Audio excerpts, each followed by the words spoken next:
we're live.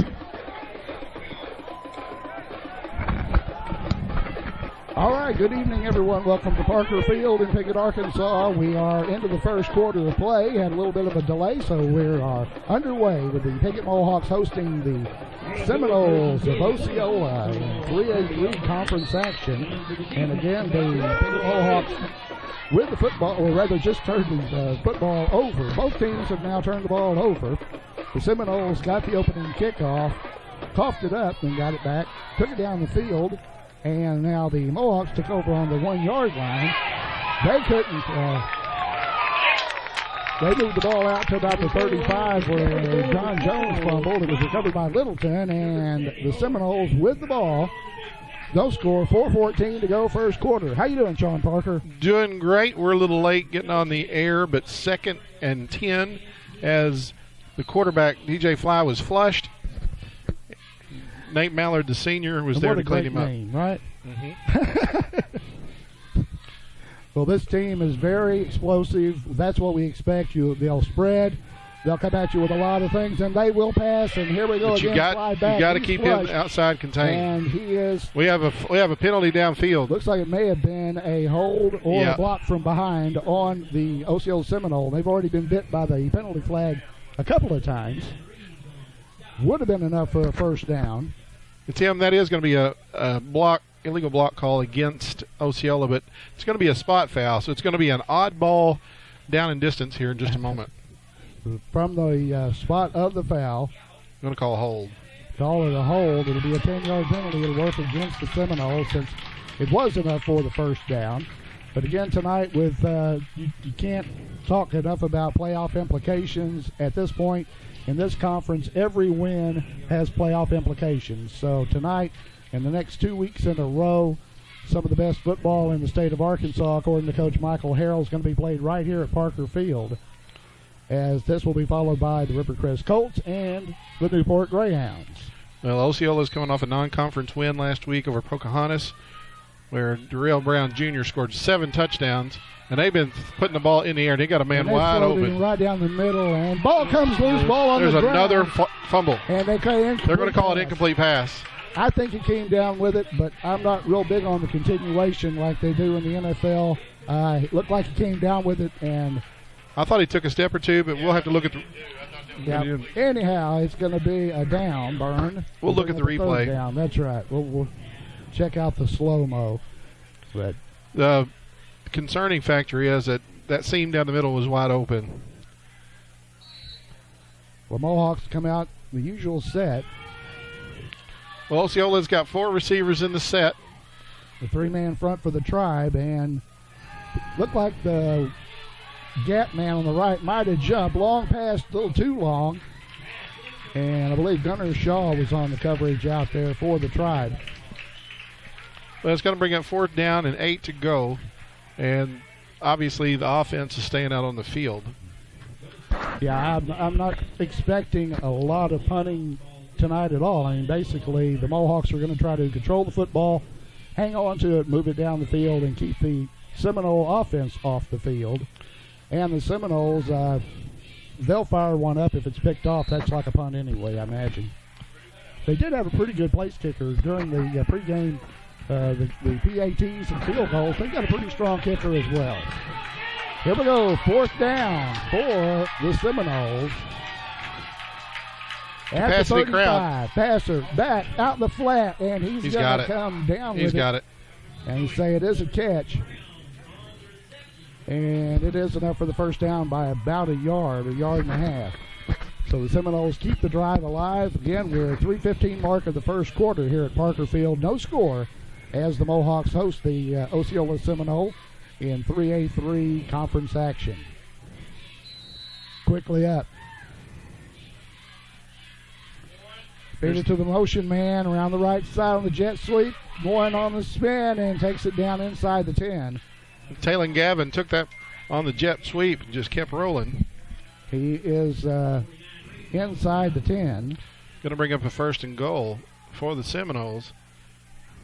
Football spotted somewhere around the 7-8 yard line. I can't get a spot on it.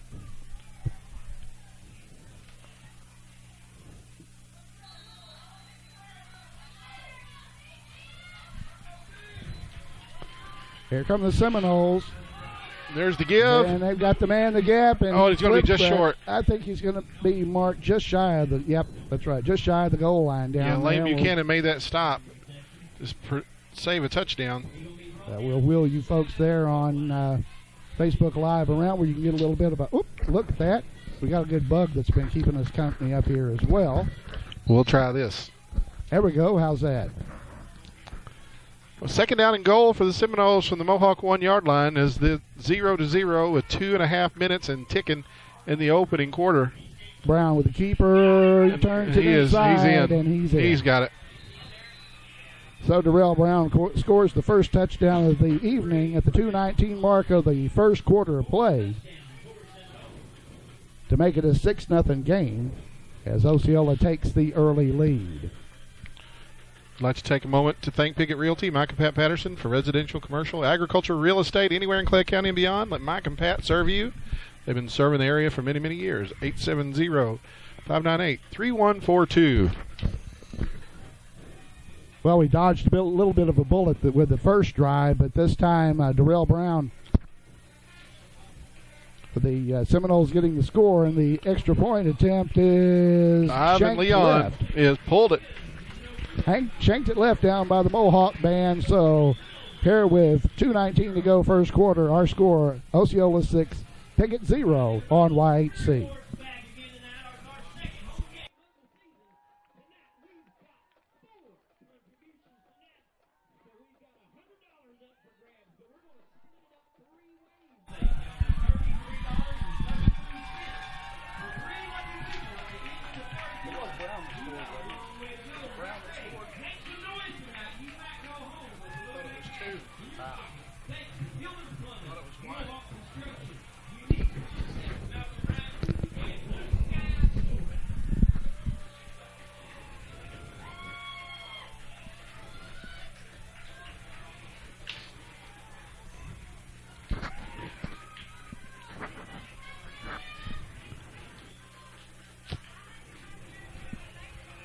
We are back here for the kickoff after the Seminoles have taken a 6-0 lead. Ivan Leon is teeing the football up at the 40 for the Seminoles. Who we got back deep here, Tim? Johnny Jones in the middle? Should be Gunnar Shaw and Hayden Lemons generally back there. But, you know, these new unis are really kind of hard to make the numbers out. But you folks may have noticed that. But here we go. Low driver. Going to go to Gunnar Shaw, I believe, at about the 15. Just get over the 15-yard line to the 16. They kicked it down close to the sideline so they could contain. Probably be a good idea that we might want to look at doing that as well. But, again, 6-0. The first drive by the Seminoles came up dry. Turned it back over. The Mohawks brought it out. Jones spit it up. And the Seminoles take advantage of that turnover and score the first touchdown of the game. Let's see if the Mohawks can mount their own scoring drive. Well, it's been a tale of turnovers early in this game. And you wouldn't expect that. We have perfect conditions. It's not wet at all. Perfect field conditions. Shaw is going to cut it outside. Or no, that's look at those Jones on the carry. Yeah, Johnny Jones on the carry.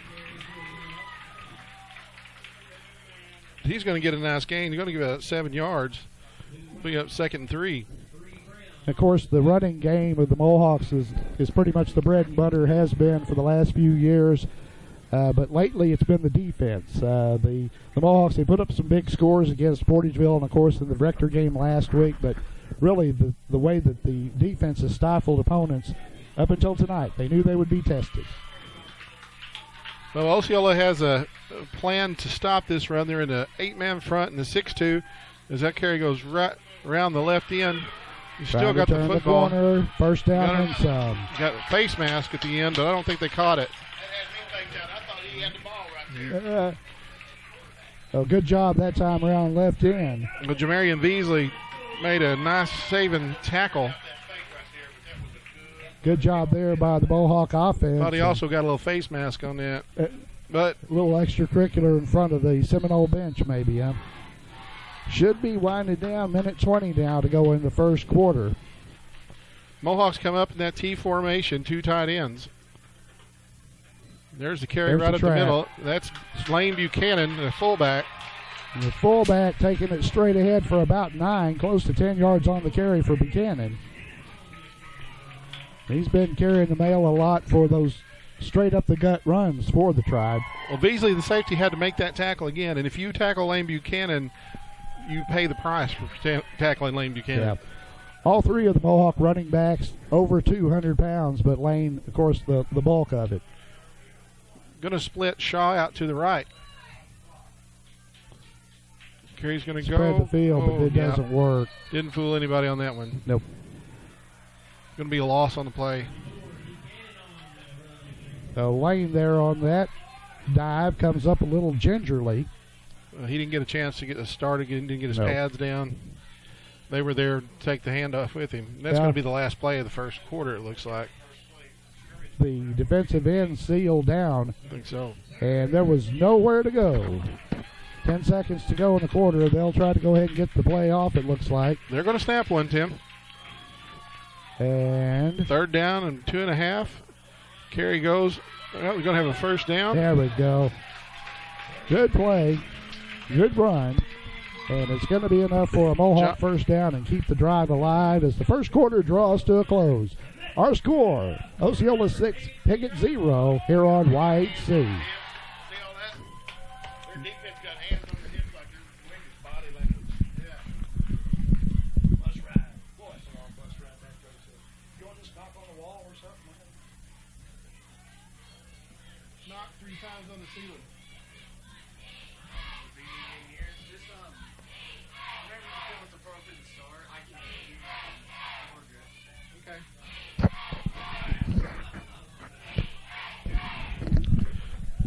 Okay, I'm ready. We're gonna run it. We're gonna run an ad. Let's go. Go right ahead. We're getting ready to start the second quarter here at Parker Field as the Osceola Seminoles have a 6-0 lead, but the Mohawks are driving as they have the ball inside Seminole territory.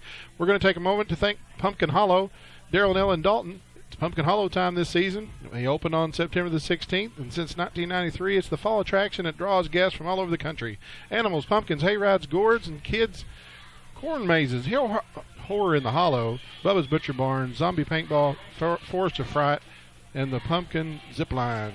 Plan a field trip party or just go enjoy it. 671 County Road 336 in Piggott, 870-598-3668, or inquire at pumpkinhollow.com. That's right. All right, first play of the second quarter. Mohawks with the football, 1st and 10. Near midfield, and that's going to be straight ahead, and another 2 or 3 yard gainer. This time Cade Harrell comes out of the backfield. Yeah, I misspoke a little bit earlier, Tim. We did not have the football in Seminole territory, but we were knocking on the door. Now we do. Now we do. By about half the football, we are in Seminole territory. Sean, tell us a little bit about the junior high game last night. The junior high team went down and kind of lost a tough one at Osceola last night. Well, they did. They kicked off, and Seminoles ran the opening kickoff back for a touchdown. And the Mohawk defense held a couple times. They ended up outgaining them, but lost by 2 touchdowns. But I think they're coming into their own and figuring out some things. Look at that run. Good run. Look at that run. That's Gunner. The shake, the fake had me too. I'm sure it would have probably got Phil again. They had me on the dive. He's near first down, Tim. He's so close. He is. I think they're going to short him by about a foot. But, yeah, the junior Mohawks, they will be back on the road at Rivercrest. That's correct. They'll be on the road at Rivercrest next week. They lost for the first time Thursday night down at Osceola and just a few mistakes away from coming back with a victory. And anytime you win a game in Mississippi County, it's well earned. That's right. All right. Mohawks come up with short yardage, 3rd and short, but hit in the backfield and dropped. Gunner Shaw didn't get a chance. He did not get a chance. Every once in a while, it looks like that they're reading our mail and know where the play's going, but that went from 3rd and about a foot and a half to 4th, and almost 4. It's 4 yards. It's between 3 and 4 yards to go for the first. So we're early into the second quarter of play. Homecoming night here at Parker Field for the Piggott Mohawks as they host the Osceola Seminole. And Osceola leads it 6-0. Well, Coach Harrell's got the offense on the field. Let's see if he's going to hard count or try to run one up play for the Tribe. Gonna run a little straight option. ahead. A new look. Keeper. He's got it. Here it comes. Quarterback. Yep. First down. Junior quarterback Trey Gossett with the almost like the option, but the quarterback keeper sweep left, and he had a couple of his hosses out in front of him, and that's enough for a Mohawk first down and keeps the drive alive. Well, the junior quarterback came out to the left side, and the defense had 10 men stuck in the box, and all he had to do was get around one. That's the one thing that we understand. They do have excellent outside speed, but when they stack the box like that, you have to sweep. Another good run. This time, staying on his feet. That's It's Lemons. Hayden Lemons with the drive ahead, another first down. Yep. As Lemons has about 15 on that carry. So, Beasley, number 11, is leading in tackles. He's a safety. Yeah, and that's just it. You don't want your safeties making the tackles because that means the linemen aren't in on the game. Spot the ball at the 20, Tim, 1st and 10, as the Mohawks are on the run. Burning some clock as well, just exactly what they need to do here in the second. There's the dive left, and Shaw, I believe. No whistle. Shaw still on his feet. He thought that he was still up. So it's going to be a short game. Shaw was convinced that his knee hadn't touched the ground and it wasn't blown dead. Yep. Well, they've seen these plays on NFL games and such where, there's several famous ones, and they don't quit. Then that's the thing. You play through the whistle anyway. Well, still a gain of 3. 2nd down and 7. And the clock continues to run. Cade Harrell straight ahead. Cade ran into a little bit of a wall over there, but still had enough forward momentum to pick up about another 4. 3rd and a long 2, close to 3 to go for the first now for the Tribe. Big Chris Jackson in on that tackle, and I think he kind of got in the way and got kneed to the head as he tried to make that tackle on the run by Cade Harrell. So looks like a pretty poor spot. All right, crowd gets in up a little bit as a big 3rd down play for the Tribe at about the 13. Gossett's going to keep it again. He busted up. That did not fool him. He lost a yard. Yep. Carl Miner come in and did what he was supposed to do, stayed at home, and contained the sweep side. And as a result, the Mohawks now with another 4th down, but this time they're backed up. I'm not sure if this is field goal kicking. He is. Look at Michael Harrell's hand. I think we may be kicking a field goal. I think he's going to. Well, you're only down 6-zip. His dad right there is wondering what he's thinking. Mohawks are lining up for a field goal with their inside 10 seconds on the play clock. Breyer stands back. He has kicked them from this distance easily. They got time. He boots it. That puppy is what? No good. It looked good from here. It did look good. We'll have to ask the band about that, but no good. So the lead remains at 6-zip. The ball goes over to the Seminoles with 7:38 to go in the first half of play. Then again, they lead at 6-0. But Briar Staples, our newly found kicking game, well, we have a very good punting game. That's something that the Mohawks have not always had. But the addition of Briar Staples and his place kicking, PATs, and field goals, it's a whole other aspect well, of the game. He had plenty of thunder on it, didn't he? He did. And we don't have a very good angle up here. That's obvious, but well, that was from 34 yards, and he pounded that. No wind tonight. I mean, that flag couldn't be any more limp. Here come the Seminoles. Man in motion. He'll take the handoff. Sweep left. Tamed outside out there. I believe it was Taylor Gavin on the carry. That was number 1. Harden, along with Reeves over there. Yeah, they strung the play out, but it was enough. We have a flag behind the play. Yeah, got a hold, blocking the back. Those proverbial push above the waist from behind. Nonetheless, it's going to back the Seminoles up and negate a fairly good run. Well, we replay first down. I'd like to thank Custom Car Care at 788 East Main in Piggott. Mark Howell's been doing business in the same location for nearly 30 years with full detailing and auto sales too. If you want your car to look good, feel good, and smell good, give Mark a call. 870-598-2571. That's Custom Car Care in Piggott. That's right. Not too far from here. Mark does a good job.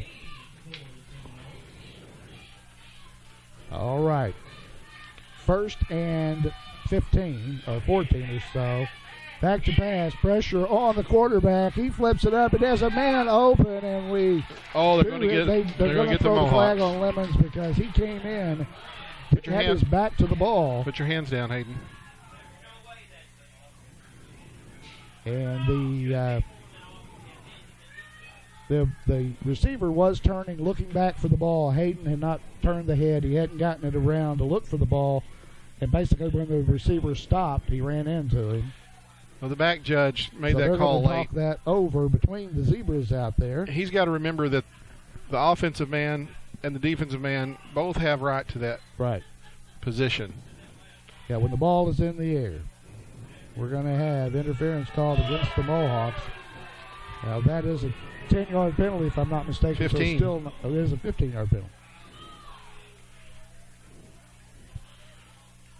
We appreciate Dan Gossett Real Estate at 420 East Main in Piggott. Dan and Daniel Gossett. If you're looking for a home or place for your business to operate, call or visit Dan Gossett Real Estate. Proud sponsors of Mohawk Athletics.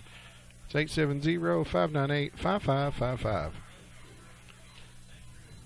Well, automatic first down. That's right. So the Seminoles will keep the drive alive on the pass interference penalty against the Mohawks. Sweep again around to 1, and the play that did so well for him last time, and he's down the sideline and broken away, and I don't see any laundry on the field behind him this time. So if there was a foul anywhere along the way, it wasn't called. Touchdown Seminoles. They make it a 12-0 ball game with 7:13 to go here in the first half. That was I'll tell you what, there's some speed there in there with Taylor and Gavin around the left side. He got to the sideline, made a man miss, got a block, and he was gone. He was. But we've talked about it before with a lot of these teams. A mistake is a touchdown, and that's exactly what Coach Harrell has drummed into his secondary especially, that when you make a mistake, it's usually going to result in a touchdown. It's good. That'll take the lead to 13-0. 13-zip. The Seminoles leading the Mohawks here fairly early in the second quarter of play on YHC.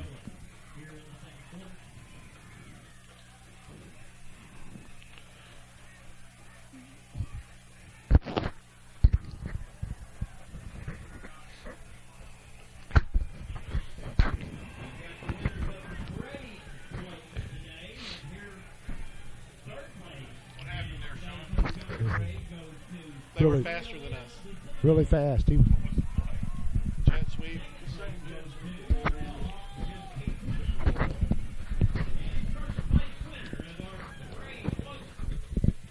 Whenever you're ready.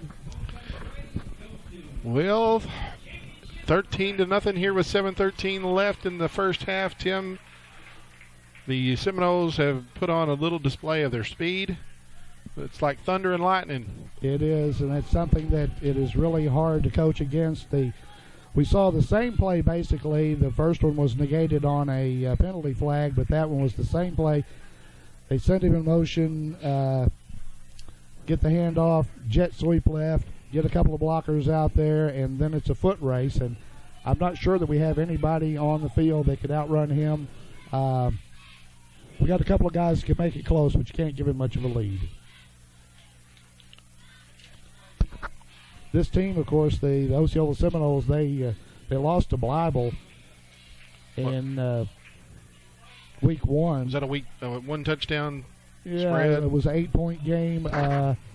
They played Gosnell and Pocahontas, so they have played bigger schools. We played, of course, basically the equivalent to us in Porterville, the smaller schools in Hazen and Rector. So they're faking. I don't know. It looks like they're faking the onside kick. The officials didn't like the looks of it, and now they've stopped. While they're sorting it out, we're going to think Mohawk Mini Storage, Rodney and Kim Rouse. If you need a place to store your things or a way to get them there, call 870-598-7941. Mohawk Mini Storage in Piggott. We appreciate Clay County Abstract, 146 West 2nd in Piggott. Van Witt and his staff are true professionals for all your real estate transactions, including title searches, title insurance, and closings. Contact Clay County Abstract on the square, 870-598-5207. So they had the ball spotted at 35. Yeah, they moved it up to the 40. So apparently they had it spotted wrong. The Mohawks are now ready for the kickoff. They're expecting an onside kick, but it's kind of a little knuckler down and rolls all the way into the end zone. At the end zone, yep. And they're going to down it there, and that was probably a good thing. I'm not really sure that he could have come out very far with that. Would have been another foot race, and I'm not sure Gunner could have won that one. So Mohawks will have it at the 20. Piggott Pharmacy, for the fastest, friendliest experience around, visit them on the square. They provide free local delivery, curbside service, competitive pricing, easy prescription transfers, and a free vitamin program. Locally owned and operated Piggott Pharmacy, where our patients are our family. Well, the Mohawks are trying to get on the board here with 7 minutes and 13 seconds left on the second quarter clock. We need to break the goose egg. We need to perhaps break a long one here or just a sustained drive. We are hoping that the conditioning of the Mohawks, the bigger, faster, stronger program will pay off. This may be a game that they can hang around, have an opportunity to try to get back in it in the second half, but they don't want to dig too deep of a hole. Well, the Mohawks' last drive ended on a missed field goal, and I tell you, the kicker, Staples, really put a charge into it, and from our angle, it looked great. It was close for a 30-plus field goal. Another run. Shaw is going to spin out of a tackle. He's going to get up near the very close. I think 30. They are going to give him the first down. Looks like the spot's good enough for the first. They're moving the chains. Well, we've had a good homecoming day. I believe it was the class of '96 was the winners of the Chili Cook-Off. That's Is right. that correct? 16 teams in the Chili Cook-Off. The tailgating pregame. And the class of '96 from PHS took the belt. Congratulations. Literally took the belt. Them. Tim Reisner was last year's winner in a one-man deal. Good job that time by Cade Harrell. The senior carries it over. Well, there was a gap, wasn't there? He had a nice gap. Had a pretty good hole going, and there again, you've got your D-backs and making those tackles, and I'll guarantee you, I can check on here, but Cade Harrell's got probably 30 pounds on most of those D-backs, and that does take its toll after a while, stopping those big running backs. Got a muggy night here tonight.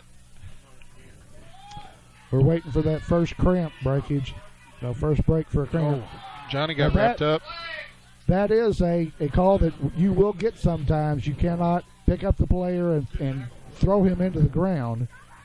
And I don't think that the Piggott coaching staff liked that play. I believe it was number 12 that had a hold of him down there. I guess I'm out of sync here and out of date. When I was playing, that was called a good tackle. Well, anymore, if you drive the player into the ground with the emphasis on head injuries, they don't approve of that. We've been very fortunate. First down, and more. Still going. Hello, number 12.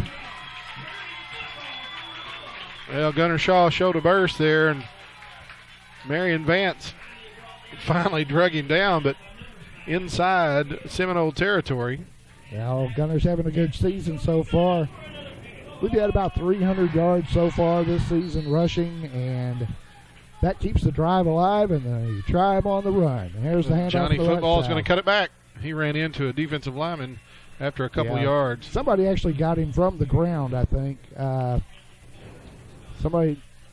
That last guy up off the bottom of the 54 was the guy in on the stop, and he just basically reached out and grabbed a handful of uniform and leg. Well, the Mohawks, 4.5 minutes left in the first half. They're not in the hurry up, but they're not dawdling in the huddle either. No. They break the tee this time. Wing on the left side. Got a reverse to There's Johnny. The reverse to Jones. Johnny's got some room. He ran into a brick wall out there, though. He's going to be a couple yards shy. He's going to bring up another 4th down situation for the Mohawks. And this time it's going to be 4th and about 2. Football is spotted just outside the Seminole 40-yard line. Tim, that's just 3rd down, I believe. Oh, they'd already flipped it, huh? They flipped that quick. Well, the first yard, yeah. You're right. 3rd down. 3rd down. We're inside 4 minutes. Mohawks are on the drive. Same formation. Harrell, left side. Oh, I close. think he's real close. Second effort by Cade Harrell. Believe he's going to have enough for the 1st down. It's dependent on the spot. Nope, they say he's going to be just shy. It's almost enough for a measurement, but the official on the other side, they agree. Yeah, that's just too close. We're going to take a minute. We thank Los Compadres Mexican Restaurant, offering the most authentic Mexican food in the area. The classic entrees are made to order and delivered right to your table. Los Compadres always has fast and friendly service, and to-go orders, lunch specials are always available. No better place to gather with your friends, family, than Los Compadres Mexican Restaurant at 648 East Main in Piggott. All right, they're going to stretch the chains and see if the Mohawks have enough. Spot at first looked like they had enough, but no. They say 1st down. I thought that they were going to stretch that thing right over the stride. MFA Ag Services Mid-South, we appreciate them helping to bring you Mohawk football on YHC-TV. Multiple locations in St. Francis, Pollard, Piggott, Mounds, and McDougal. They provide multiple agronomy solutions to ensure profit, production, and stewardship on your farm. That's right. Appreciate them and all the folks making this possible. And we also appreciate all you folks out there on Facebook Live. All right, 1st and 10 Mohawks. Right side, and again, they're just whittling away at the Seminole defense. And I guarantee you there's some defenders out there that would dearly like to get a break. That'll be enough for about 4. Bring up a 2nd and 6. Tim, if you look at your stat sheet, you can tell that the Mohawks have not thrown a pass. Nope. I think we've completed 1 this year on 5 attempts, something like that. But in a couple of the ball games, which we were completely out of hand, it was not necessary. But there we are passing. Gossett back. He's hit. Spins out. Barely got back to the line of scrimmage, if that. Trey Gossett back, looked downfield, looked like almost a coverage snap because he didn't have anybody open downfield. Pulled it back in and did the smart thing, got what he could back out of it. But it's going to bring up a tough 3rd down for the Tribe. That's Michael Harrell down there on the field. He got to enjoy homecoming festivities this year, and it probably a little bit of a distraction. But Cade was the volleyball bow, and Micah was one of the maids. Yeah, right guard left a little early.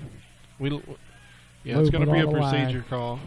That's going to hurt the Tribe again and back the football up with 2:11. And what he didn't want to do was give the ball back to Osceola with much time on the clock. Wouldn't be surprised, depending on the outcome of this play, to see the Seminoles burn a timeout just to keep the Mohawks from being able to run a little bit more off. Well, the Mohawks will get the football to start the second half. But they're looking to get on the board right now. And it's 3rd down and 12. Crowd starts to get behind them a little bit here at Barker Field. We've got a great crowd here. We've got folks both sides of the football. Gossett back, rolls, pulls it down. He has a little bit of running room, stays on his feet, but he's going to be short. He got a whole bunch of it. Got a big chunk of it back, and he's going to come up about a yard shy of the 1st down. So 4th, well, let's call it 2. 4th and about 2. So junior quarterback Trey Gossett rolling to his left, pulled it down, hurdled one tackler, and picks up a big chunk of it. But a big 4th down play now for the Mohawks at the 125 mark of the 1st half. Here they go. No movement. Harrell straight ahead, dives. He's going to be short. Oh, this spot is terrible. This spot, they're not giving him a very good spot. They are not giving him a spot that he fell forward over another player, and I think that was the matter of where the spot should have been. But they called it short by a foot. That was not a good spot at all. I know we're way up here, but so Ball goes over with the 1:14 mark of the second quarter. Now the main deal here, try to contain the outside speed and the downfield passing of Osceola so we can at least stay within a 2-touchdown ball game. Tim, I'm not one to usually complain or anything about the officiating, but we had a couple of questionable spots and calls last night, like Really? mystery motion. Uh-huh. You know, it was challenging, and our kids had a lot to overcome, and it just seemed like you just want some consistency out of them. Same play. They say we'll run it. There's a flag. Flag behind the play. Boy, the Mohawks are chasing him all night. I think it's going to be called back, but yeah, I've got to agree with you on that one. They're going to run that till we stop them. Why wouldn't they? But we're going to have a block from a push. A block in the back from behind, I would imagine. And we got one of the big linemen. He's limping and gimping a little bit out there, 72. They got some good-sized linemen. Let's put it that way. We haven't had a cramp break yet, which I guess is good. But let's see how they, after they kind of tighten up a little bit at halftime, how quickly they can get limbered back up.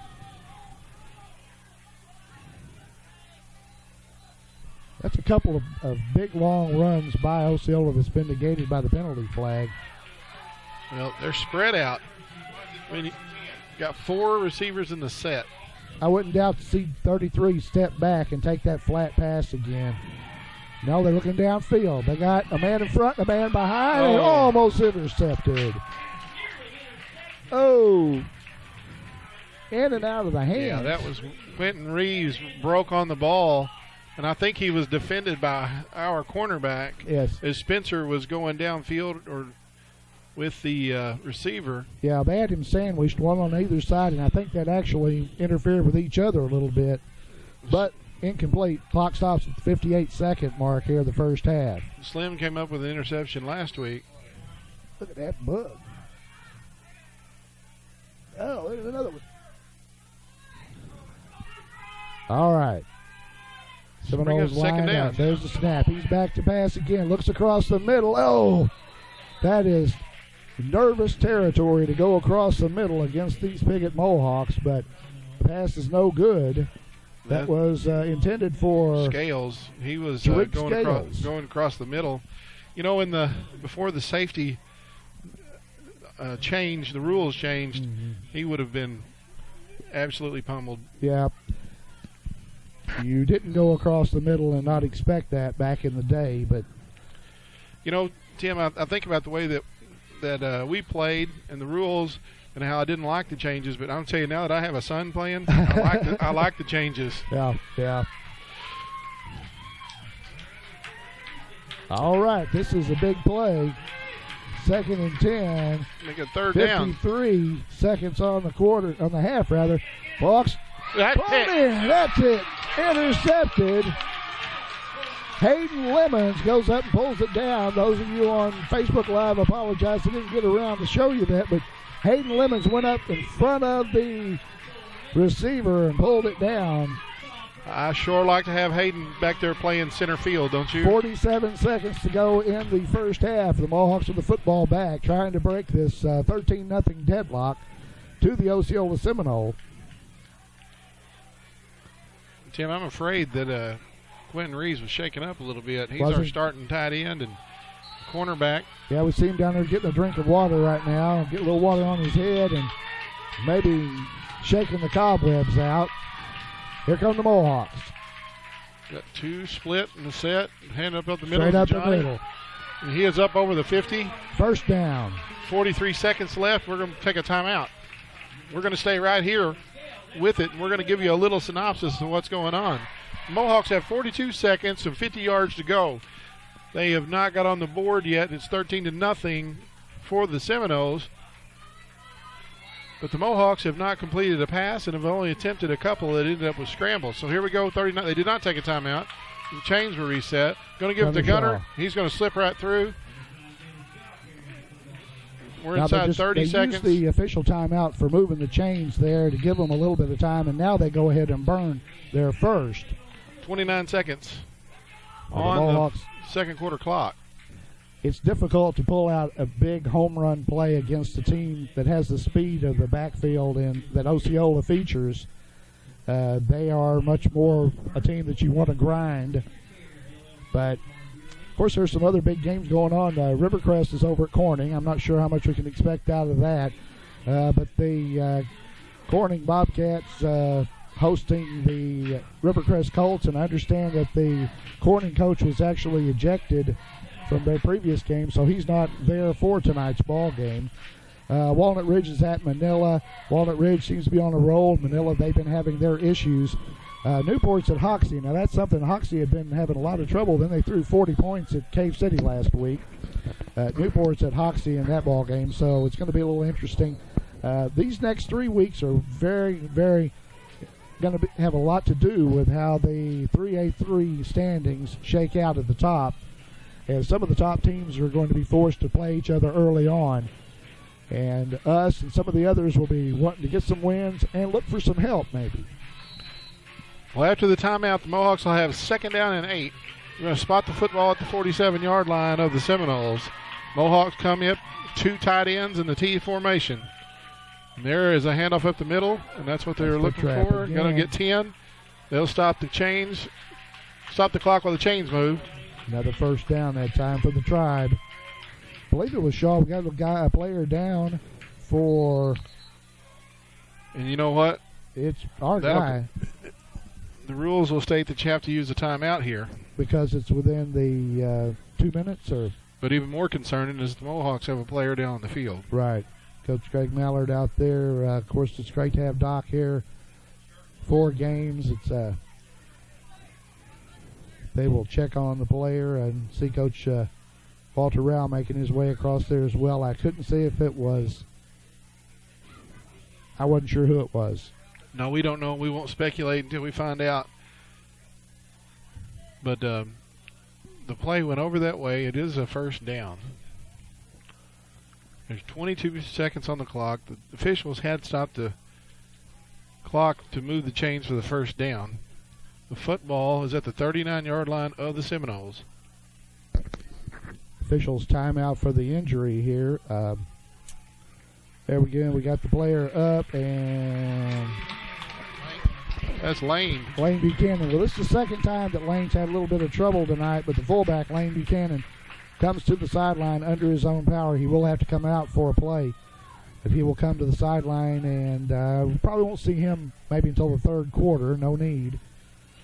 So we will reload back there. See who comes into the middle. I believe that.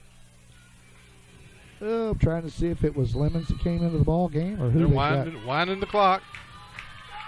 So they'll crank it up at the 17-second mark. Here comes the Mohawks. 1st and 10. The pitch back. Switch left. They've got a guy outside. Makes the turn and is going to be inbounds. So he's tackled inbounds with a timeout called at the 5-6 second mark. Good gainer, enough for about a 9-yard carry that time, but he didn't get out of bounds. So it's going to bring up a 2nd down and 1 for the Mohawks following the timeout. Yeah, they're going to put some time back on the clock. Could very well be, though, and will likely be the final play of the first half. So let's see what they can draw up there.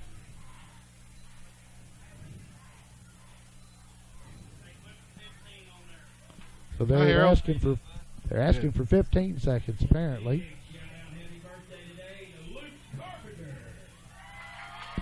So the Mohawks will come out of the huddle.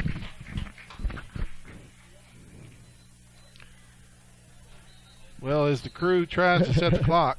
Yeah. We went down there on Facebook Live earlier and checked out what they were doing. It's entertaining. I believe Jeff Benbrook's running the clock tonight, isn't he? Does Jeff run the clock? I think so. Mark Seal and Jeff Benbrook down there. They're trying to get 7 seconds. Yep. That's where they wanted it stopped. Well, the Mohawks come out with 2 split. One to the right's John Jones. Number 4, Hayden Lemons, is to the left. I figure they're just going to try to get enough time to fire one down and try to either get a Hail Mary pass or maybe a interference call. And Gossett will put it in the end zone. They're all leaning on each other. That's out of the back of the end zone. Out of the back of the end zone, no good. That'll be the last play of the half. And that is the half as the Osceola Seminole hang on to the lead over the Piggott Mohawks here at Parker Field by a score of 13-0. We'll be back with more in a moment on YHC.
Sorry, guys. I didn't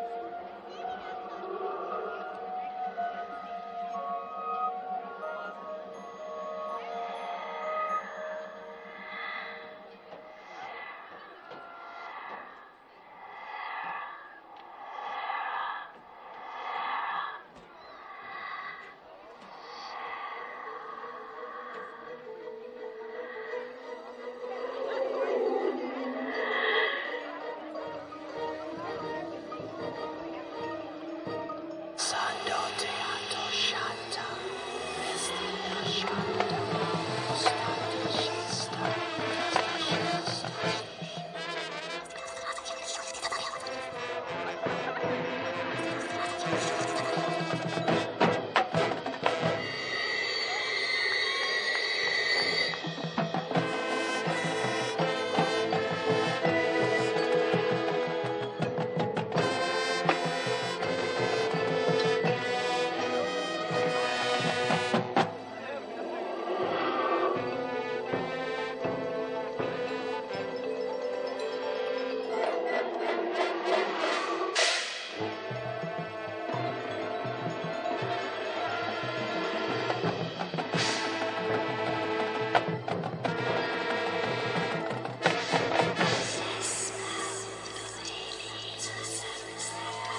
sorry, I went down there.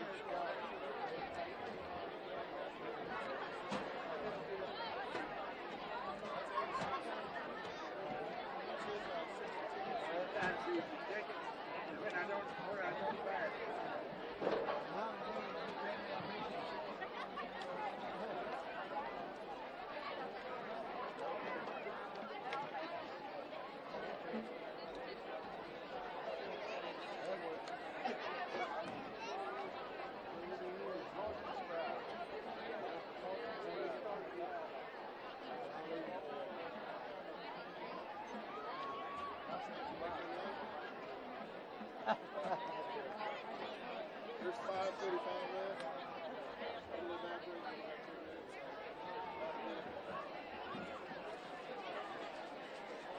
I was going to go to the shelter.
Hey, Mr. Benbrook.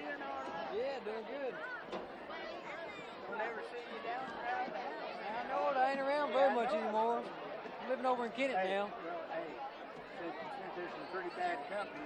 Hey, get I on know with it. it, Eddie. Yeah, both of them's trouble. Eddie, that ain't right.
Junction City McGee times 22. That'd be a game I'd like to watch.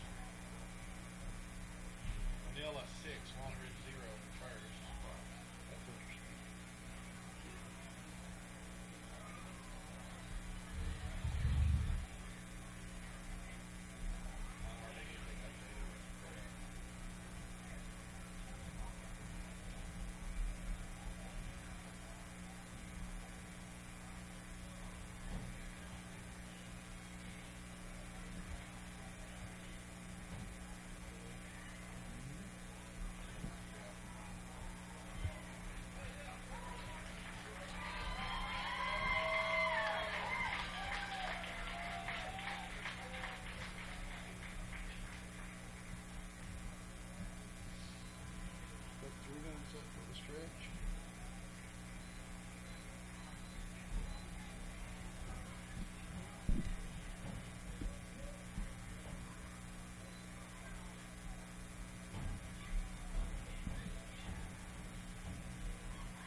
Oxy 15, Newport 7 in the second. Wow. All right, we're getting ready for second half action. No, he wasn't actually. 13 Oh, okay. nothing Seminoles. Well, I tried to read what you were thinking. I thought, well, Mohawks with the opening kickoff for second half.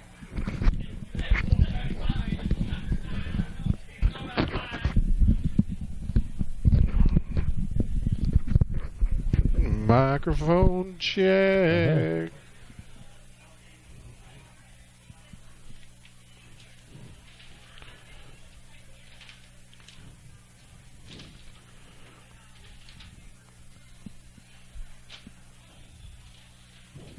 And welcome back to Parker Field. We're at halftime at the Piggott Mohawks and the Osceola Seminoles meet in 3-8-3 high school football action here tonight on YHC. And Sean Parker along with us. I'm Tim Blair as the team's returning to the field to get the second half underway.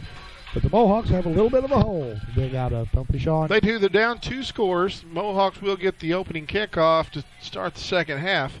Mohawks have just failed to capitalize on some opportunities, and they've given up some big plays when they've had the backs against the wall for the Seminoles, and the Seminoles have come out with a big play to convert first down or even a touchdown. Both teams bitten by the turnover bug in the first half, but it hurt the Mohawks the most as it resulted in one of those turnovers resulted in the Seminoles' first touchdown.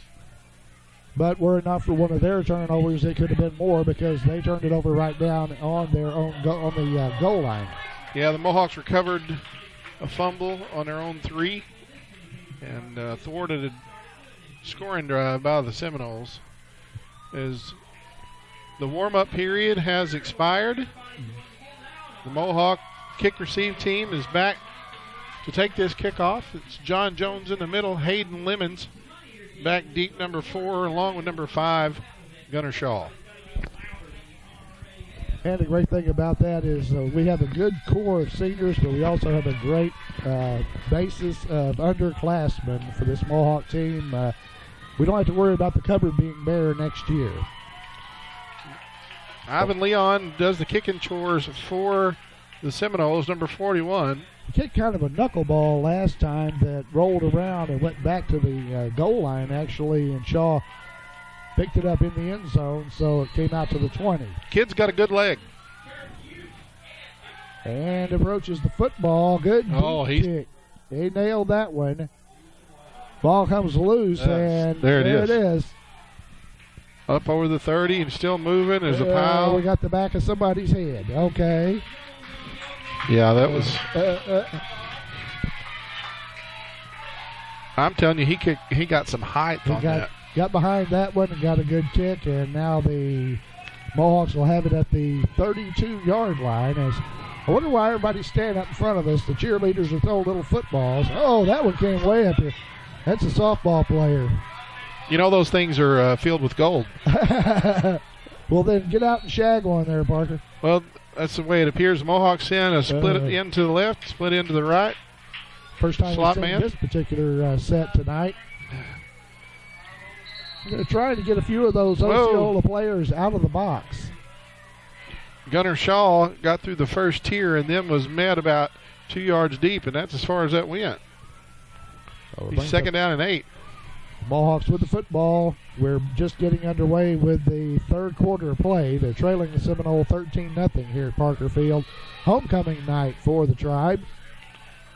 And all the festivities. I'm not sure what those are. They're not big enough to be footballs. Oh, good arm. All the way to the top of the bleachers. 3 backs in the backfield. Gossett's going to pass it. He's thinking about it. He's got it downfield. And that's going to be, should have been interference, and it is. Yep. Looking around for the flag and get it. So it's going to be an automatic first down, a 15-yard penalty against the Seminoles, and that's pretty much what happened to Lemons last time. The defender never turned, never looked for the ball, just pulled the arms of the receiver down, and he was covering Gunnar Shaw, I believe, wasn't he? That was Hayden Lemons on the pattern. On the pattern. So it was Lemons out there on that flag. They're going to mark it against the offense. They are.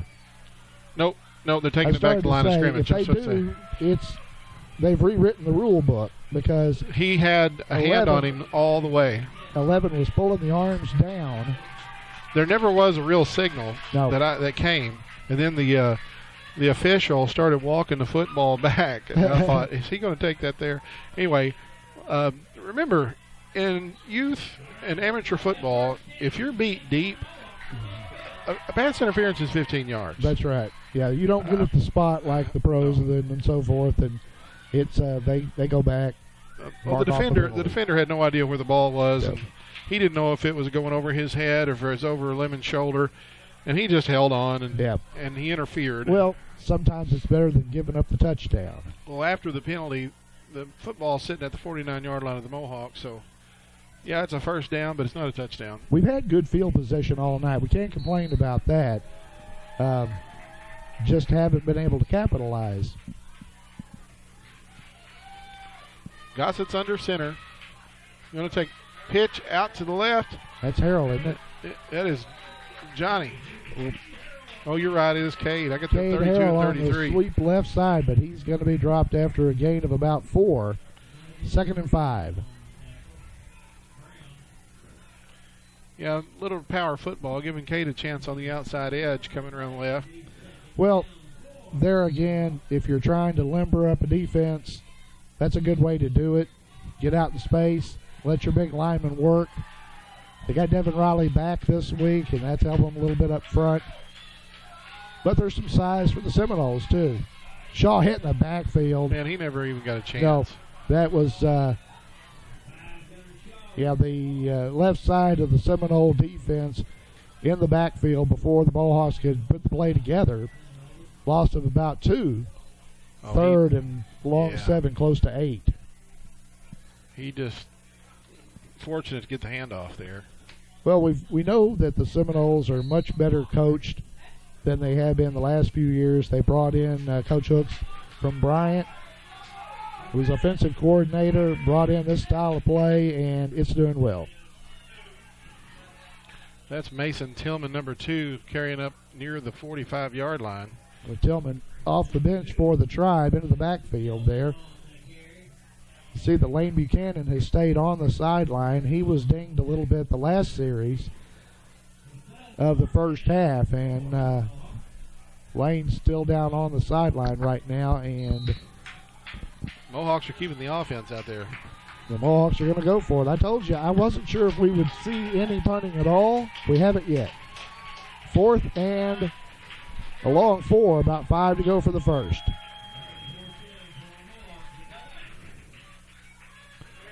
Harrell straight ahead into a big crowd. He didn't even get close. He's not even close. Barely got back to the line of scrimmage, picked up about a half a yard. And when they stack up like that, even with all the heart in the world, you're not going to run through a wall like that. And the ball goes over on downs. We'd like to thank Piggott Realty, Mike and Pat Patterson, for residential, commercial, or agriculture real estate anywhere in Clay County and beyond. Let Mike and Pat serve you. They've been serving the area for many years. 870-598-3142. 8:53 to go in the third quarter of play.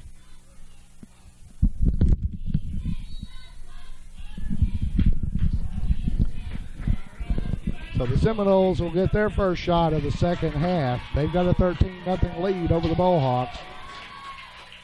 There's that jet sweep again, the man in motion. They put that number 1 in motion, give it to him inside, and he's laid out by, I believe it was Nate Mallard. The All-Stater. Yeah, All-State Nate lays him out, then helps him up. He's a good guy, too. Gain of about a yard, 2nd and 9. Well, the Seminoles will signal the play in as they do not huddle. They have guys that don't even get close to the huddle. They're wideouts. They just look over in for the play. They fake it this time, and they try to dump it back over the middle to 2.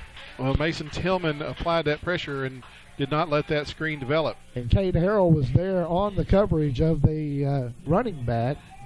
So had he gotten a hold of it, I don't think he would have gotten much out of that one. My reading glasses, don't I? That was Robert White, was the intended receiver there. And it's going to bring up a 3rd down for the Seminoles. They got trips out here to the right. Looks like a loading it up. Yeah, they're throwing back. They go back to the other side. Ball just through the hands of the intended receiver. Oh, Robert White had a catch and a conversion. He was between 2 defenders. The ball went right between his hands and incomplete. It's going to bring up a 4th down. Now let's see if the Seminoles have a punter or if they even choose to punt. Well, they're going to line up in punt formation. And while they are, we're going to thank Pumpkin Hollow, Daryl and Ellen Dalton. They opened up on the 16th of September. Since 1993, it's the fall attraction. Draws guests from all over. For all the fall attractions, see Pumpkin Hollow or go to pumpkinhollow.com. Marlon Vance back to punt for the Seminole. Oh, I believe that's Lemons back deep by himself. He's not very far back. Well, that punt floated. Good pressure, but they get the punt away. That's a nice kick. Takes a bounce. Mohawk. Oh, he slips again, and nothing happened. He fell. He accidentally, he slipped and ended up going the wrong direction. Got caught up and tumbled. Custom Car Care at 788 East Main and Piggott. Mark Howell's the owner. He's been in business there for almost 30 years. For full detailing and auto sales, if you want your car to look, feel, and smell like new again, call Mark Howell at Custom Car Care, 870-598-2571. Well, spot the football at the 18-yard line. Mohawks will take over first down and 10.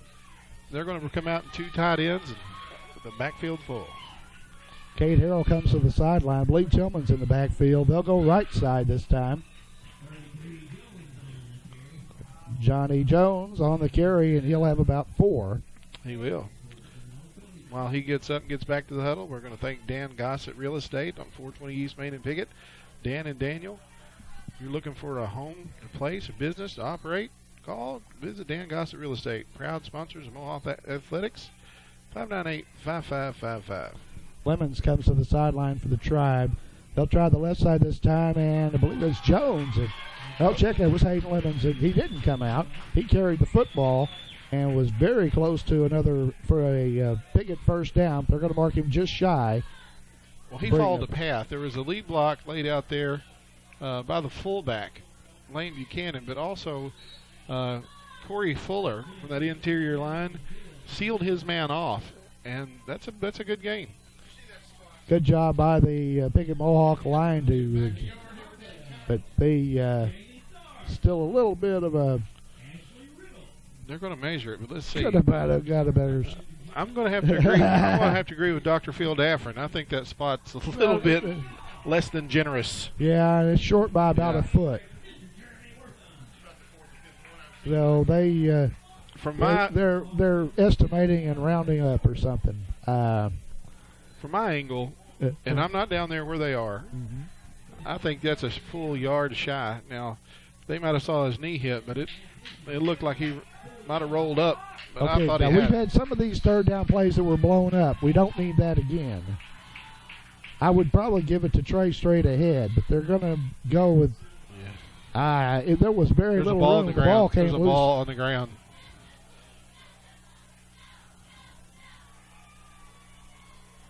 Football came loose. They did not. Yeah, they say that the Seminoles have it. We fumbled the football. That's one of those deals where once you're stood up and they're holding you up, and if the whistle doesn't come, it gives them plenty of time to come in and try to strip the football. And I'm not sure who gave it up, but the ball does go over to the Osceola Seminole, and they're on about the 25, right on the 25-yard line of the Mohawks. That comes at the 7:04 mark of the third quarter here in the football game, and Osceola on top 13-zip. We're going to take a moment to thank Mohawk Mini Storage. That's Rodney and Kim Rouse. If you need a place to store your things and a way to get them there, call 870-598-7941. Mohawk Mini Storage in Piggott. We also appreciate Clay County Abstract at 146 West 2nd in Piggott, 598-5207. Van and his staff, true professionals. For all your real estate transactions, including searches, title searches, and closings, call Clay County Abstract on the square in Piggott. So the Seminoles take over 1st and 10. They got the lead and the football. And a short Same field. Motion there. There's now a reverse, and they're going to throw it. Reverse. Oh, intercepted. Picked off right in front of him. He didn't know what to do. They ran the halfback pass, sent the quarterback, Darrell Brown, out. And Gunnar Shaw stepped right in and picked off the football. He was so surprised, I think, that he didn't know what to do. He fell down right there. If he gets any air on that football, it's a walk-in touchdown. Yeah, that one. Not to discount the play that Hayden made. That's a heads-up senior leadership play. Everybody that plays them the rest of the year is going to have to look for that one now. But they ran the same sweep. They ran the reverse, and then Darrell Brown went out for the pass. So the Tribe gets it back. Trying to capitalize. Jones. Jones. He gets about 4. Jones with a good carry for the Tribe. We're going to extend our gratitude to Piggott Pharmacy for the fastest, friendliest experience around. Visit them on the square in Piggott. They provide free local delivery, curbside service, competitive pricing, and easy prescription transfers, and a free vitamin program. Locally owned and operated, Piggott Pharmacy, where our patients are our family. And 2nd down now, 2nd and 5 for the Mohawks. They'll go left side on the dive play. Cade pushed forward there, but he's still only got a few. It's like they're only going to give him about a yard on that carry. Again, the spot not the best in the world, but it'll bring up a 3rd and a long 3, close to 4 to go for the first. We'll call it 4th.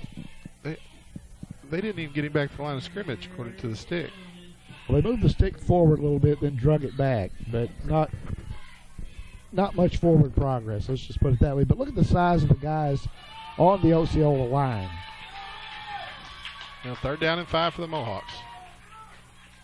It's a key 3rd down, and they all are at this point. The job to shake that first tackler, but it's not going to be enough. Yeah, going to be shy. So the fullback, Lane Buchanan, on the carry for the Tribes, is going to bring up a 4th down. Nance Antonio just absolutely blew that play up in the backfield. And once again, Buchanan to the sideline. Looks like the Mohawks are going to punt. So we'll see Quentin Reeves use his toe for the first time tonight, unless they have some shenanigans that thinking about. Did an excellent job punting in the Hazen game. We didn't see a lot of punting in the other 2 ball games that we've done this year, or that we've seen this year. Nice snap. Oh. About knocked him down. He hit it. It's a live ball. No.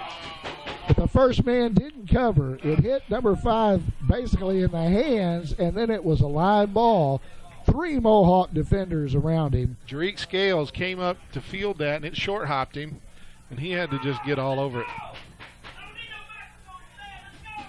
So, 1st and 10 for the Seminoles after the first punt of the night by Quentin Reeves. It got a pretty good punt out of that one. It was a line drive knuckler. I don't think that he wanted to get it up in the air and give a chance for the blockers to set up for the Seminoles. But here comes Osceola back on offense. They've scored a couple of touchdowns, both on big plays. There's the give up the middle. You can't arm tackle this guy. Nope. Right on the run, and he does not. They try to push him out of bounds, and that is Hayden Lemons tried to just shove him out of bounds, and you don't push a guy that size and expect him to go out of bounds. You take him out of bounds. Touchdown, Osceola. White's an athlete, and he goes about 200 pounds. Yep, and it showed there as he bounced right off of that, kept his balance, stayed in bounds, and took it to pay dirt for the touchdown for Osceola as they extend their lead. 63 yards on one play.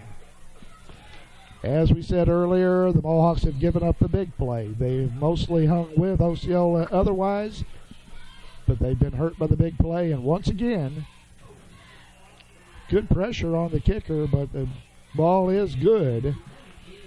So the PAT is good, and we got a Mohawk down.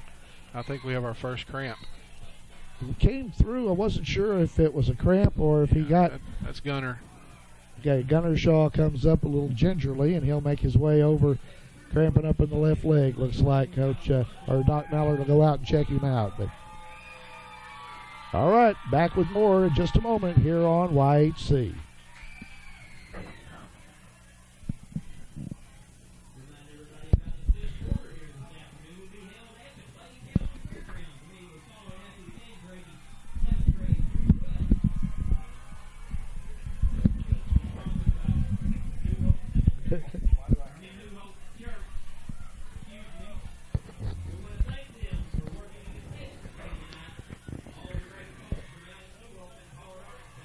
All right, welcome back to Parker Field, where the Piggott Mohawks are now trailing the Osceola Seminole 20-0, as the Osceola team came in with a vaunted offense, and they have shown what the big play can do. They'll be kicking it off once again. The big kicker back again, brings out the kicking ball for the officials. And it looked like, was that Luke Boyd that came to the sideline? It is, and I'll tell you what, they're putting some ice on Gunner, so this is not a cramp. Okay, so they are icing Gunner Shaw, and Luke Boyd are starting guard, and defensive lineman coming over to the sideline as well. He looks like he is having a little bit of issues, maybe with the left leg. And there's the kickoff. This one's going to roll all the way back into the end zone and be down. The Mohawks will take over 1st and 10 on their own 20-yard line here in the third quarter of play. And before they do, we're going to take a minute and recognize Los Compadres Mexican Restaurant for bringing you Mohawk football on YHC TV. For authentic Mexican food, classic entrees are made to order and delivered right to your table. They also offer fast and friendly service, and to-go orders. Lunch specials are always available. There's no better place to gather with friends and family than Los Compadres Mexican Restaurant at 648 East Main in Piggott.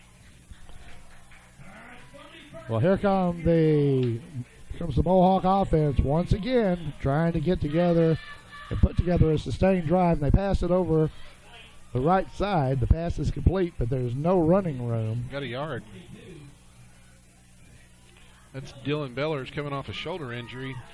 Well, I didn't think Dylan would be dressed this week. At first, we weren't sure if he would be dressed out. Matt Bowers, number 13, makes his way into the football game. I'll tell you what, they gave him a spot in progress, so we'll give him 3 yards. There you go. So 2nd down for the Mohawks as they try to put together a scoring drive to break the goose egg after throwing up 70 points last week, 66 the week before. So far, they have been shut out in this ball game as we're coming up on the midway point of the third. That one's going to be short of the first down. I'll tell you what, though, Johnny Jones, number 33, got a running start. And there's another limping Mohawk. Yep, we got another Mohawk coming up a little bit gingerly there. Was the lead blocker. Going to be third and a couple. So a very key third down play. Tillman comes into the ball game, and Buchanan will come to the sideline for Coach Michael Harrell.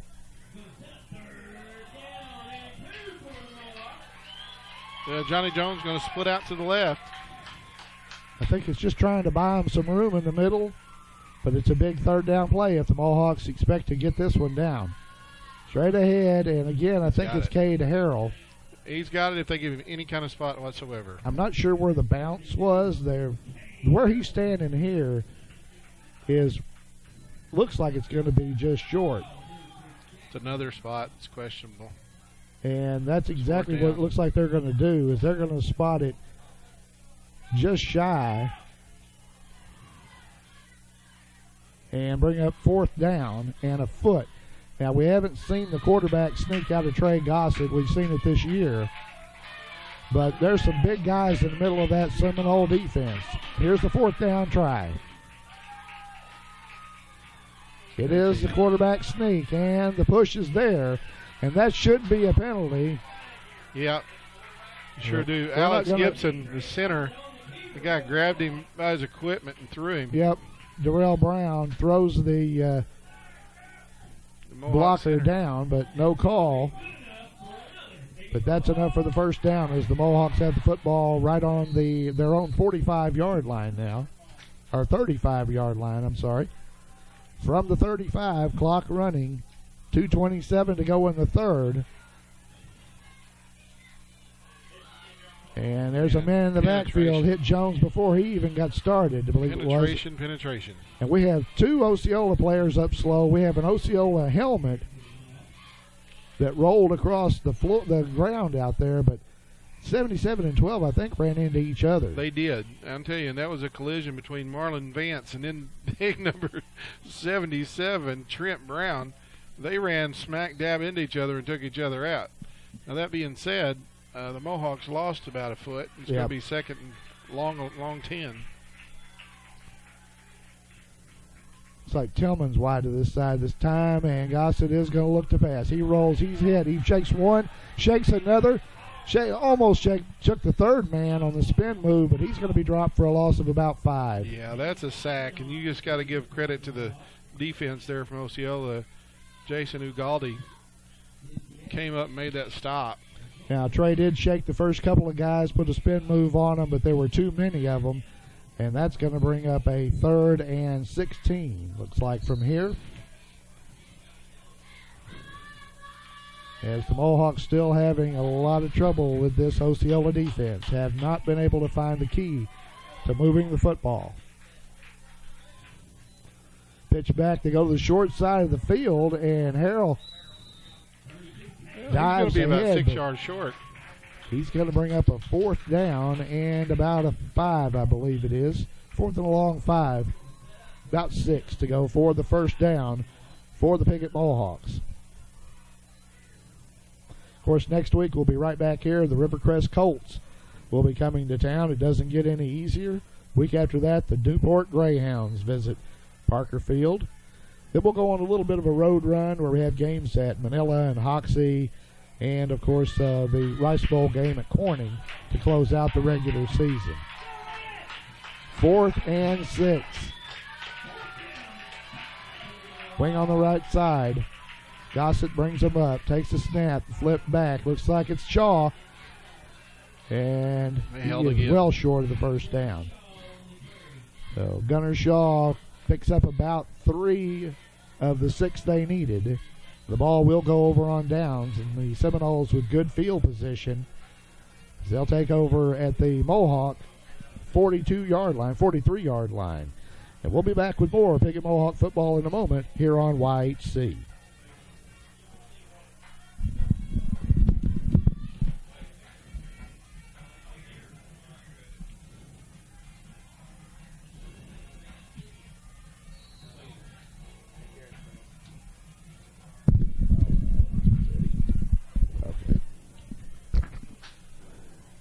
The Osceola Seminoles with the football here in the third quarter after the turnover. rather the fourth down turnover. Flag down in the backfield. Yeah, there's a flag trailing the play. I think number 5 looks very guilty, and he may have been guilty for a clip or I think I see a hold against the Seminoles. Will negate a good run. And I guess if the Seminole coach is going to take anything away from here negatively, it is the fact that they have been whistled for penalties on some key long plays. Yeah, the Seminoles have had some difficulties in the penalty department. That's the end of the third.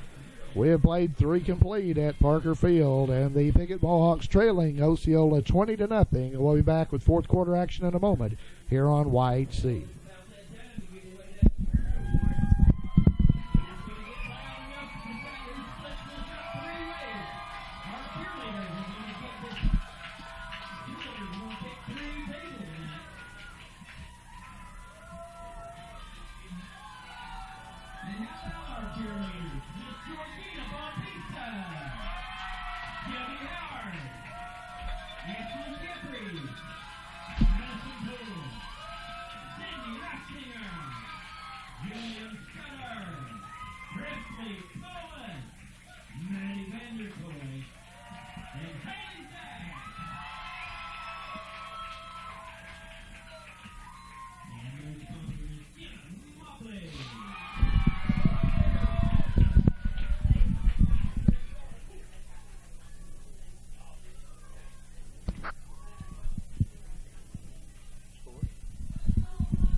Welcome back to Parker Field in Piggott, Arkansas. Tim Blair and Sean Parker to bring you the call of the game tonight between the Piggott Mohawks and the Osceola Seminole.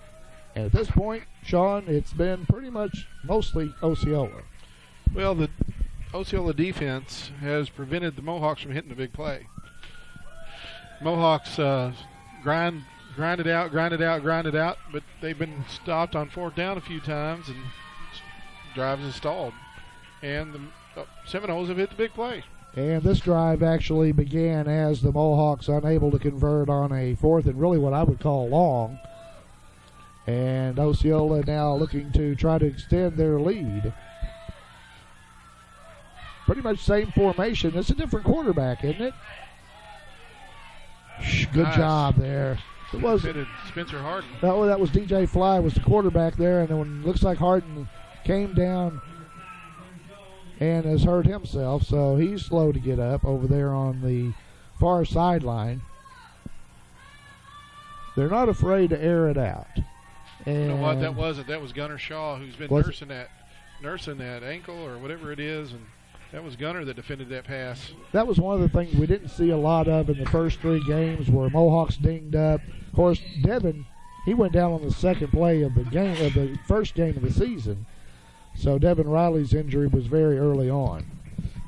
Yeah, Devin Riley, the senior 3-year starter offensive lineman, back in the lineup today as it's second down and long. Fly back, pressure from the backside, and right across the middle, right into the wide open hands. He was wide open.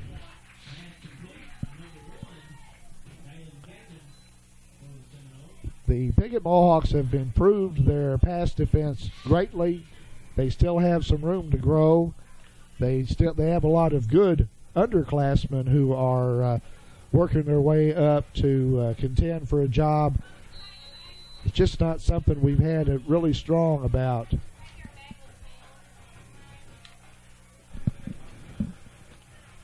So the Seminoles now look to the far sideline, look for the play. Looks like we got several folks out there on Facebook Live also watching the ball game. Appreciate them. First down and 10. Gibbs going to be up the middle. My goodness. Robert White again. Big hole on the left side for the Seminole line. And there again, as you said, now our linebackers and DBs are starting to have to make the tackles. Well, the Mohawks have three down linemen and a 5-man front, but those defensive ends are linebackers in any other level of football. Correct. They're still looking over to the sideline. They basically we've seen it a lot in the last several years. Teams that just go out, they stand at the line, they look over at the coach. He gives them a series of signs so they know which formation, which play that they're going to be running. But they're not looking at their wristband like most of them. And now they're going to go ahead and call a timeout because I guess they used too much clock. So we have a timeout on the field here at Parker Field with the Mohawks trailing the Seminoles. We'll take a short break, be back with more fourth quarter action in a moment here on YHC.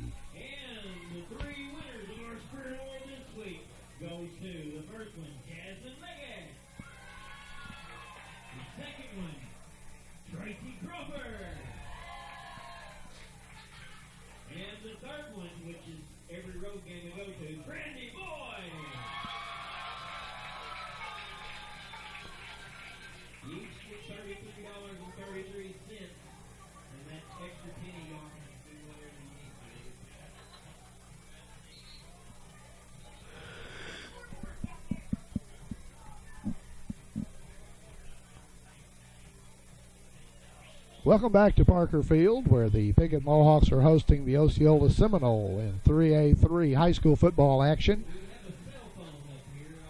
Currently, the Seminole, they are leading it by a score of 20-0. We're early into the fourth quarter of play here at Parker Field, and Osceola knocking on the door once again as they have a 2nd and 1. Football is spotted on about the 14-yard line of the Tribe. Near capacity crowd, big group came up from Osceola tonight for the ball game. Of course, a homecoming crowd here at Parker Field. Fly on the draw, and he is grabbed by Nate Mallard, and then they stack him up. So the quarterback, Fly, on the quarterback draw, tried to go right up the middle, but All-State Nate got a hold of him first, stood him up, and then got a lot of help. It was enough for the first down. So it is going to be first down, and it looks like they can't get all the way down to the 1-foot mark without picking up a first down. So it's not first and goal. It's about as close as you can get without having first and goal. So that's the situation right now. But Fly on the draw there. Nate got a hold of him quick, but he only had to go about 8 inches to pick up the first down. Play comes in from the sideline. You can tell it's a muggy night out here as the handoff goes to Brown, I believe it was. White again. White, left side. He's dropped short of the goal line. Well, they're going to spot him somewhere around the 5. Let's see where they put it. So 2nd down and about 6, but it's only about 6.5 to the goal line.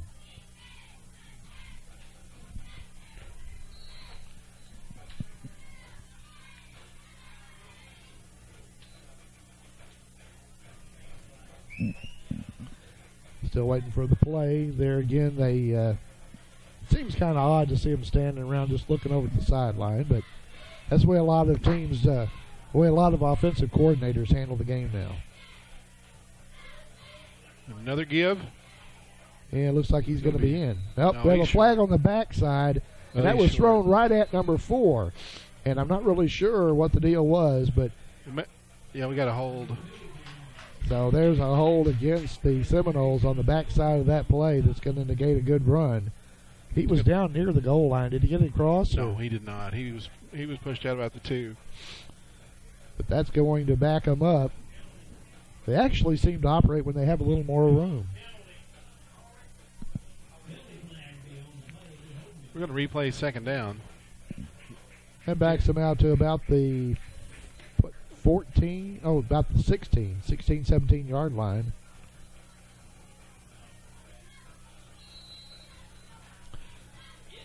So 2nd down for the Seminoles. Yeah, we got a lady's head. Pass in the corner, caught, touchdown. Oh, my goodness, what a catch. Double coverage. The Mohawks had him covered. He was swarmed. He was 2 men, double teamed, went up between the 2 of them and came down with it. A very athletic play for the touchdown to make it 26-zip. We're going to thank MFA Ag Services Mid-South. We appreciate them helping to bring you this game tonight. With multiple locations in Piggott, St. Francis, Pollard, Mounds, and McDougall. They can provide multiple agronomy solutions to ensure profit, production, and stewardship from your farm. Mid-South, MFA Agri Services Mid-South. Ivan Leon Nope, they fake it, or that. Well, this time I'm not sure if it was a fake or an intentional they had a fake. fire Blew snap. the snap, but they roll out, look in the flat, no good. So the score remains 26-0. 8:59 to go in the ball game from here at Parker Field and Piggott on YHC.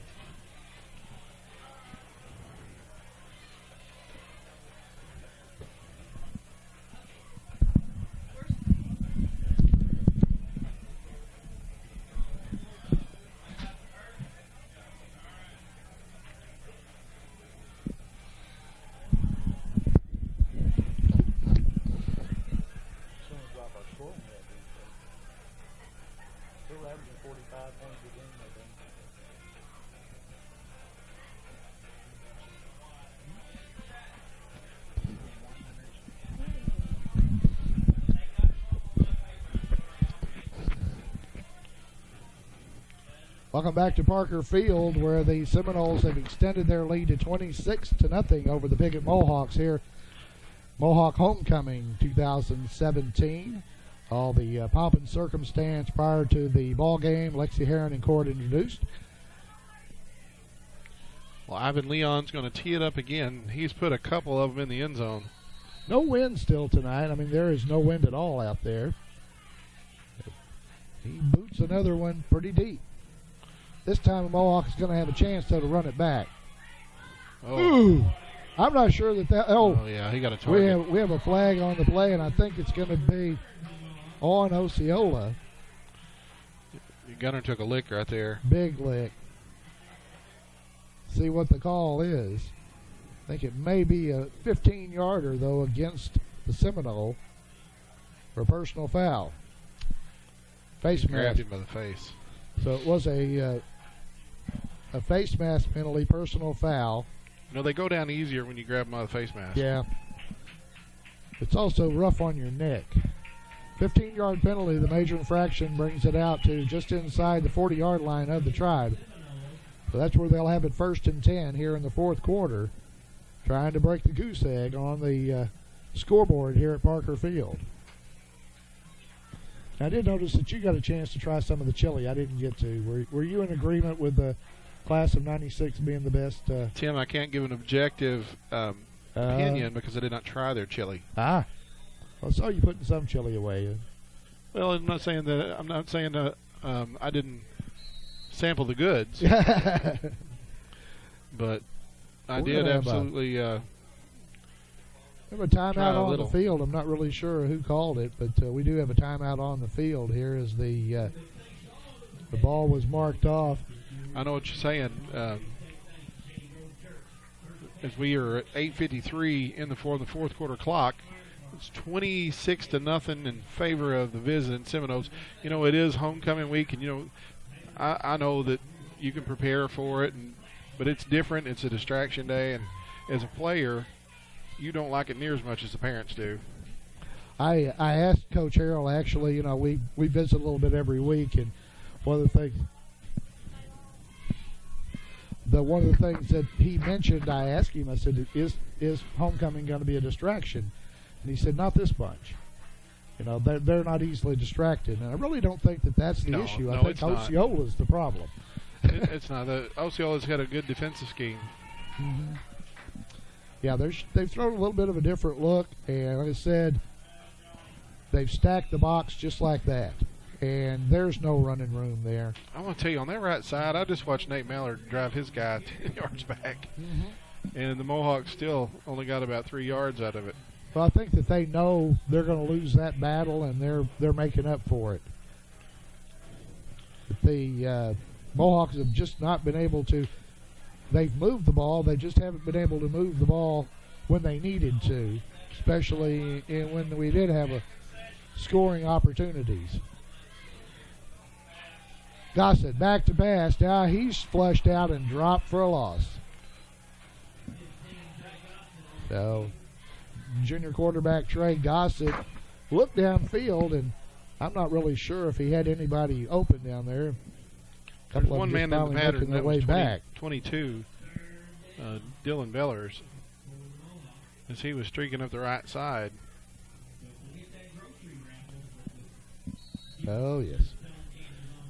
Third down and long for the I want to Mohawks. congratulate the Mohawk Marching Band. They went to a marching competition over in Bartlett, Tennessee last weekend, and when they first got their judging, they didn't place, and then they realized that they had been judged as a school one classification higher, and they actually finished second in their class. So congratulations to them. Shaw dropped no room. I mean, they are literally. No. Dan Satonio was there again to. They have been in our backfield almost more than our running backs have tonight, and it's something I'm sure that Coach Michael Harrell, Coach Walter Brown, the coaching staff is going to have to take a look at in trying to adjust, because they figured out how to slow down the Mohawk offense. And if you don't fix it now, everybody's going to use it against you. Punting situation. That's Bellers. I started to say that wasn't. He catches it on the bounce. Ooh. And then gets whacked. Yeah. That wasn't advisable. Brandon Wellman, number 88, wrapped him up. Yep. So the Mohawks kick it back to the Osceola Seminole as the clock will be running shortly at 6:42 to go here in the ball game in a 26-0 deficit facing the Tribe. Seminoles with the football just inside their own 40-yard line.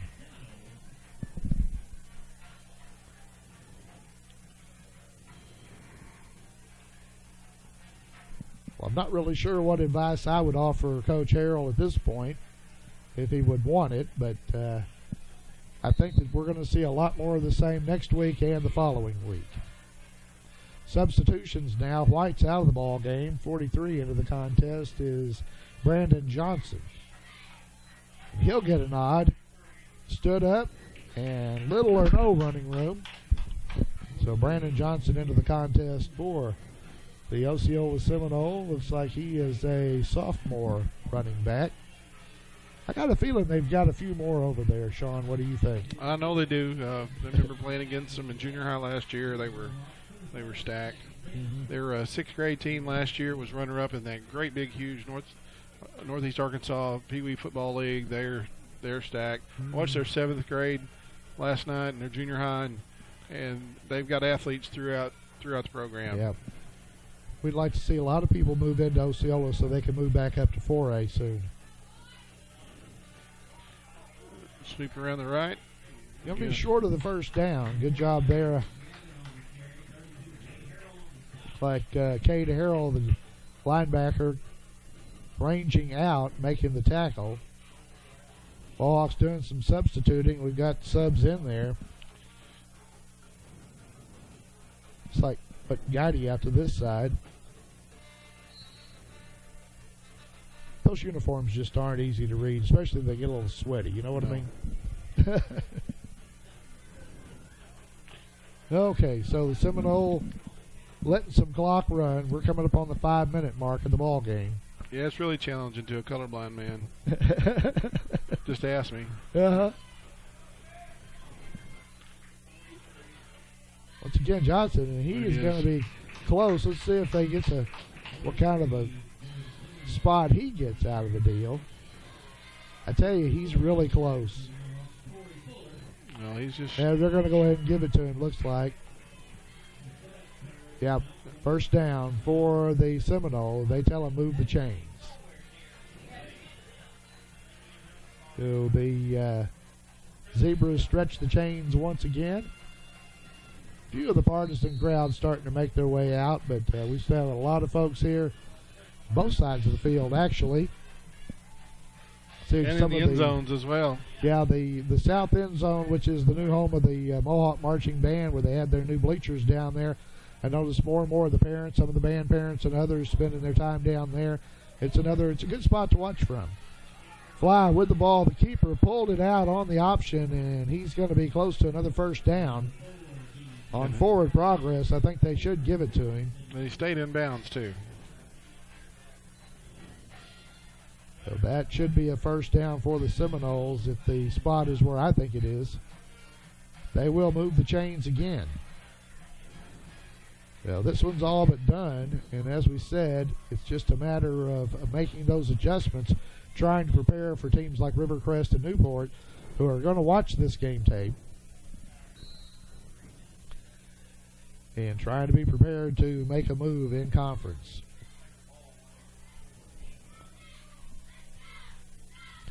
So it looks like Minor coming in with a play from the sideline. I did not bring my jacket tonight. I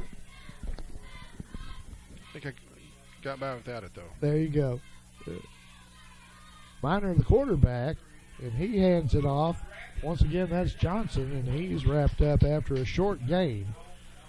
Yeah, Corey Fuller wrapped him up, but not till he crossed the 40-yard line. No, he's right at it. So 2nd down and 9, right at the 40 now for the Seminole. But we're more inside 3 minutes, Tim, in the 4th quarter. Clock is not the Mohawks' friend at this point. They're way too far behind this late in the ball game. Think about making a run on this bunch. You would like to hold them here and then try to get out of here without any injuries. Again, the conference wars continue next week right here at Parker Field when the Rivercrest Colts come to town. They're beating up on the Corning Bobcats over at Corning this evening. Well, the official gave us the wrong signal, but they had the play clock had expired. So delay a game against the Seminoles will back the football up, but it'll also stop the clock. And it's going to bring up a 2nd down and about 14. Football on the Mohawks' 45-yard line. More substitutions. Regan Mayberry coming out of the ball game, as the Tribe will bring some fresh horses in, get some of the underclassmen another chance to play. As did the Seminoles, because we see a lot of clean white jerseys out there. 2:21 on the clock. 2nd down and 13. I expect to see about the same. He's probably going to give it to him. Yeah, the optional. Oh, he's got the corner. He's not going to have the 1st down, and he stops the clock. Yeah, Carl Minor, somehow, some way. And I'm not really sure. I don't know really if he would have wanted to stop the clock at the 2:13 mark, but I think he'd rather do that than get hit by those DBs that were coming up. That could have been the emphasis on that.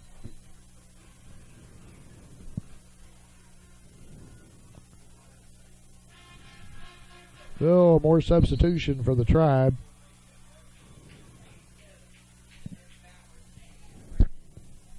Bauer's back into the ball game, and still have quite a few of the starters out there.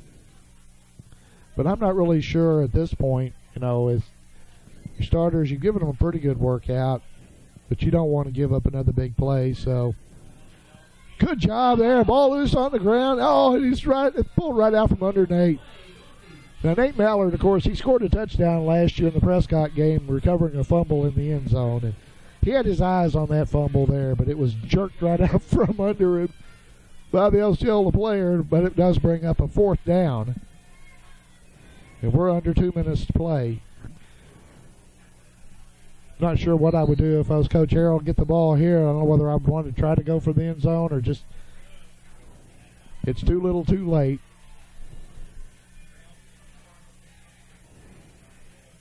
As you can see, some of the crowd starting to kind of get restless here as we're under the 2-minute mark. You start thinking about the traffic, I guess.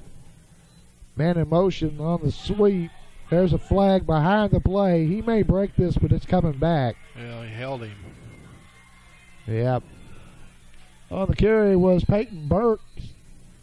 Burks on the sweep right, but a hold is called behind the play, so it's going to come back. Mason Tillman's playing that left end, defensive end, and he's staged to make the play, but he was almost tackled. Mm-hmm.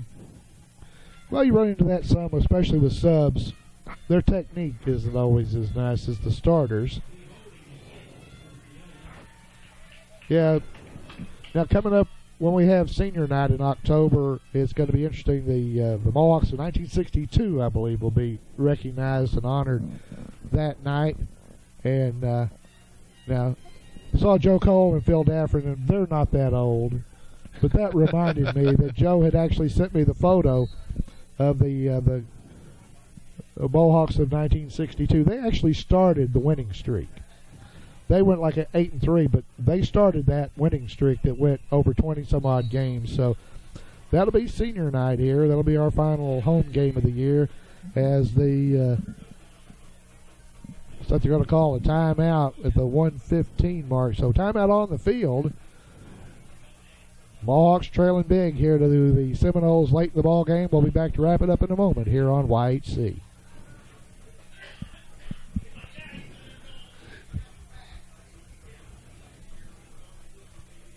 We'll come back and give everybody a plug again. It's all of them. Nope.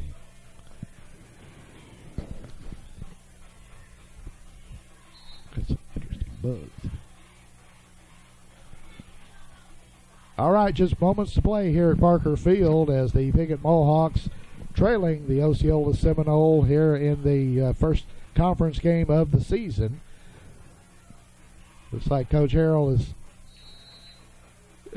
he's having a little word with one of the Zebras down there. He hasn't been exactly happy with the officiating.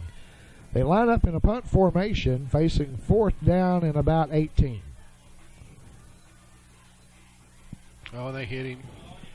And the worst thing that can happen does is they wipe out the punter, Marion Vance. Not sure who hit him. And that's a big one. That's a personal foul, and that's just going to basically end the ball game for the Mohawks. It's going to give the Seminoles a first down and 1:06 to play. If I'm the Seminole coach, I'm taking a knee, victory formation, call it good, and they can get ready for their next game as well. So again, we will be back here for Rivercrest next week. The Colts winning right now at Corning. Last time we checked, it was pretty decisive as the Bobcats were poised to lose their 25th game in a row, I believe it is. Yes. Tim, you got to look at this. It's a loss. It's a conference loss, but it's not the end of the world. No. There is a lot of football left to play. This is week 4. Week 4, it's first week of conference. The Mohawks are still contenders to win this conference. They've got a couple of tough road games coming up, but the Mohawks are a good football team. They are, and we knew that we were going to need the other Newport, Rivercrest, and Osceola to beat up on each other a little bit. And, great play that time. Yeah, Dylan Bellers. Beller's in for the drop of the ball runner, and that was getting his only carry, Stanton Burks. He's going to have a big deficit in his column for the week. But the Mohawk defense, which to this point has really carried them this season, really having issues with the spread, the speed, whatever you want to call it, of Osceola, and it's something that they knew coming in they were going to have to address. This gives them some things to work on. Yeah, it's by far not the end of the season. No. As I said, they're still alive. There's a conference championship, state championships. They're all still in the mix. But you also learn what you need to work on, and we've seen a little bit of everything tonight out of the Osceola Seminole. We've seen some wide open passes. We've seen, like I said, the jet sweeps and so forth. Well, they're going to walk it out to the middle of the field as the clock winds down to 0, and the Osceola Seminole beat the Piggott Mohawks by a final score of 26-0 here at Parker Field for homecoming. Well, that's going to wrap it up for us. For Sean Parker, I'm Tim Blair. Thank you for joining us, and be sure to join us next time for Mohawk football here on YHC.